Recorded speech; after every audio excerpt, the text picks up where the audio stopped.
Capítulo 40. Uma égua. Ficando só, refleti algum tempo e tive uma fantasia. Já conheceis as minhas fantasias. Contei-vos a da visita imperial.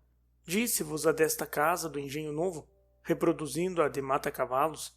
A imaginação foi a companheira de toda a minha existência, viva, rápida e inquieta, alguma vez tímida e amiga de empacar, as mais delas capaz de engolir campanhas e campanhas, correndo. Creio haver lido em Tácito que as éguas iberas concebiam pelo vento. Se não foi nele, foi noutro autor antigo, que entendeu guardar essa crendice nos seus livros. Neste particular, a minha imaginação era uma grande égua ibera. A menor brisa lhe dava um potro, que saía logo o cavalo de Alexandre. Mas deixemos de metáforas atrevidas e impróprias dos meus 15 anos. Digamos o caso simplesmente. A fantasia daquela hora foi confessar à minha mãe os meus amores para lhe dizer que não tinha vocação eclesiástica. A conversa sobre vocação tornava-me agora toda inteira e, ao passo que me assustava, abriu-me uma porta de saída. Sim, é isto, pensei. Vou dizer à mamãe que não tenho vocação e confesso o nosso namoro. Se ela duvidar, conto-lhe o que se passou outro dia, o penteado e o resto. Capítulo 41. A audiência secreta. O resto fez-me ficar mais algum tempo no corredor, pensando. Vi entrar o Dr. João da Costa e preparou-se logo o voltarete do costume. Minha mãe saiu da sala e, dando comigo, perguntou se acompanhara a Capitu. Não, senhora, ela foi só.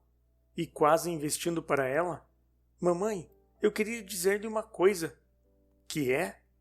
Toda assustada, quis saber o que é que me doía, se a cabeça, se o peito, se o estômago, e apalpava-me a testa para ver se tinha febre. Não tenho nada, não, senhora. Mas então o que é? É uma coisa, mamãe, mas, escute, olhe, é melhor depois do chá. Logo, não é nada mal. Mamãe assusta-se por tudo. Não é coisa de cuidado. Não é moléstia? Não, senhora.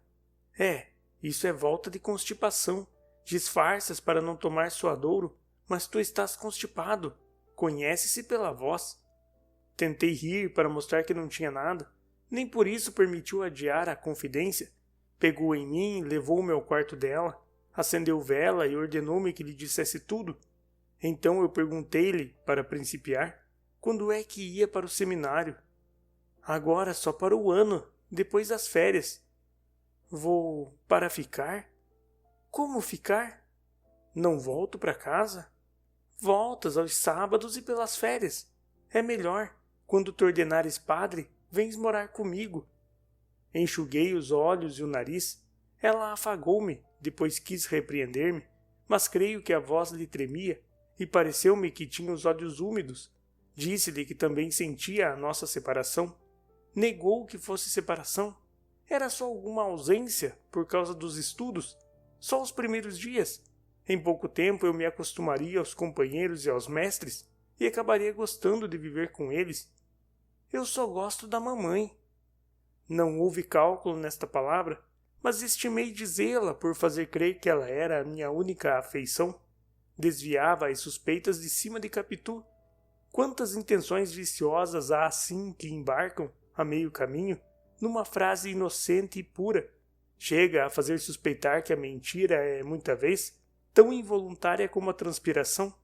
Por outro lado, leitor amigo, nota que eu queria desviar as suspeitas de cima de Capitu, quando havia chamado minha mãe justamente para confirmá-las, mas as contradições são deste mundo. A verdade é que minha mãe era cândida como a primeira aurora, anterior ao primeiro pecado. Nem por simples intuição era capaz de deduzir uma coisa de outra, isto é, não concluiria da minha repentina oposição que eu andasse em segredinhos com Capitu, como lhe dissera a José Dias. Calou-se durante alguns instantes, depois replicou-me sem imposição nem autoridade, o que me veio animando à resistência. Daí o falar-lhe na vocação que se discutira naquela tarde e que eu confessei não sentir em mim. Mas tu gostavas tanto de ser padre, disse ela. Não te lembras que até pedias para ir ver sair os seminaristas de São José com suas batinas? Em casa, quando José Dias te chamava reverendíssimo, tu rias com tanto gosto. Como é que agora... Não creio não, Bentinho. E depois, vocação? Mas a vocação vem com o costume.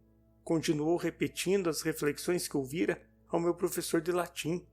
Como eu buscava contestá-la, repreendeu-me sem aspereza, mas com alguma força, e eu tornei ao filho submisso que era.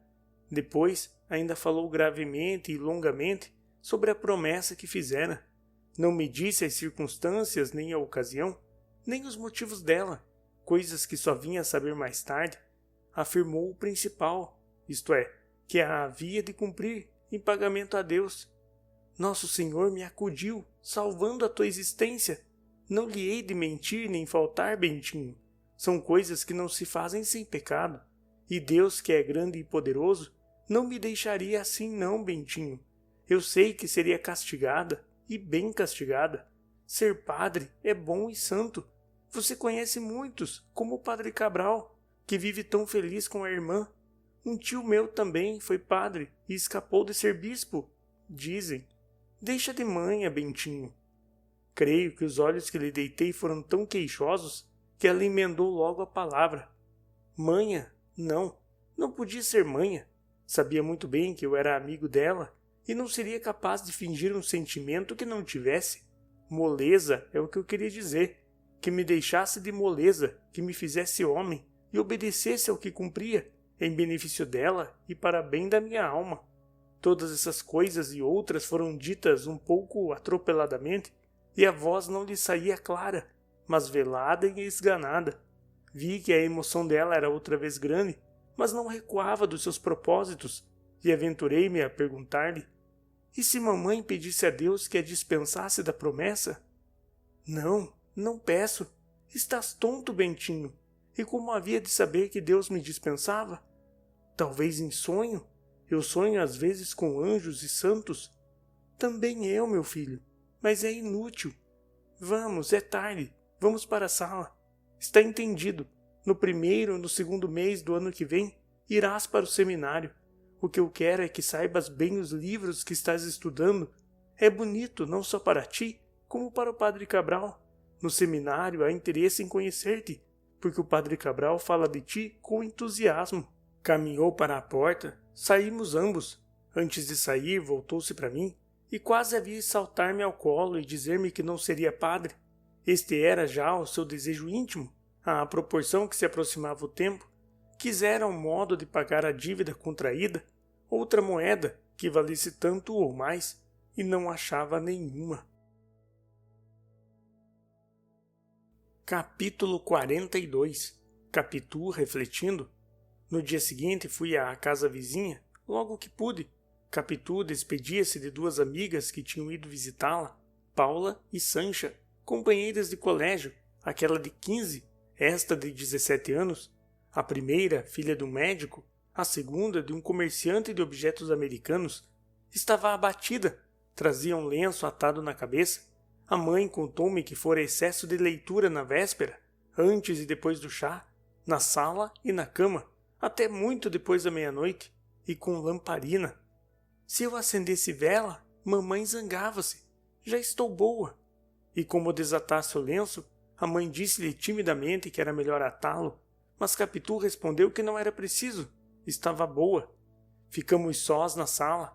Capitu confirmou a narração da mãe, acrescentando que passara mal por causa do que ouvira em minha casa. Também eu lhe contei o que se dera comigo, a entrevista com minha mãe, as minhas súplicas, as lágrimas dela e por fim as últimas respostas decisivas. Dentro de 2 ou 3 meses, iria para o seminário. Que faríamos agora? Capitu ouvia-me com atenção sôfrega, depois sombria. Quando acabei, respirava a custo, como prestes a estalar de cólera, mas conteve-se. Há tanto tempo que isto sucedeu, que não posso dizer com segurança se chorou deveras ou se somente enxugou os olhos. Cuido que os enxugou somente. Vendo-lhe o gesto, peguei-lhe na mão para animá-la, mas também eu precisava ser animado. Caímos no canapé e ficamos a olhar para o ar. Minto, ela olhava para o chão, Fiz o mesmo, logo que a vi assim, mas eu creio que Capitu olhava para dentro de si mesma, enquanto que eu ficava deveras no chão, o ruído das fendas, 2 moscas andando e um pé de cadeira lascada. Era pouco, mas distraía-me da aflição. Quando tornei a olhar para Capitu, vi que não se mexia e fiquei com tal medo que a sacudi brandamente. Capitu tornou cá fora e pediu-me que outra vez lhe contasse o que se passara com minha mãe. Satisfi-la, atenuando o texto desta vez, para não amofiná-la. Não me chames dissimulado, chama-me compassivo. É certo que receava perder Capitu se lhe morressem as esperanças todas, mas doía-me vê-la padecer.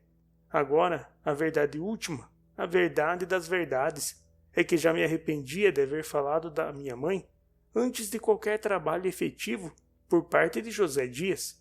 Examinando bem, não quisera ter ouvido um desengano que eu reputava certo, ainda que demorado. Capitu refletia, refletia, refletia.